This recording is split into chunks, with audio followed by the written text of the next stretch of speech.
दोस्तों, एस्टेब्लिशमेंट के खिलाफ खतरनाक तकरीर के बाद अली अमीन गंडापुर एक बार फिर से वज़ीर आला हाउस से गायब। ये खबर वायरल होते ही पूरे मुल्क से तलबा तैश में आ गए और ताकतवरों पर चढ़ दौड़े। जैसा कि आपको पता है कि एस्टेब्लिशमेंट के खिलाफ खतरनाक तकरीर के बाद अली अमीन गंडापुर को पहले भी 8 घंटों के लिए गायब कर दिया गया था, लेकिन अब वज़ीर आला हाउस से अली अमीन गंडापुर की गिरफ्तारी की खबर तेजी से सोशल मीडिया पर वायरल हो रही है, जिसके बाद पूरे पाकिस्तान के तलबा बाहर निकल आए। और मैं एक बड़ा क्लियर मैसेज दे रहा हूँ कि हमें अवाम ने वोट दिया है इस आइन की पासदारी के लिए, इस आइन की हिफाजत के लिए।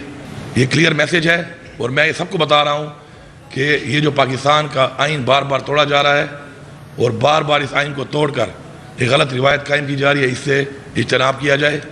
ये पाकिस्तान के लिए बेहतर नहीं है, हमारी कौम के लिए बेहतर नहीं है, हमारे मुल्क के लिए बेहतर नहीं है, हमारे ऐवान हमारी पार्लियामेंट के लिए बेहतर नहीं है। और अगर ये समझते हैं कि हम अपने मौके से पीछे हट जाएंगे, अपने नज़रिए से पीछे हट जाएंगे, तो ये इनकी भूल है। इंशाल्लाह अपने नज़रिए पे हम खड़े हैं, डट के खड़े हैं।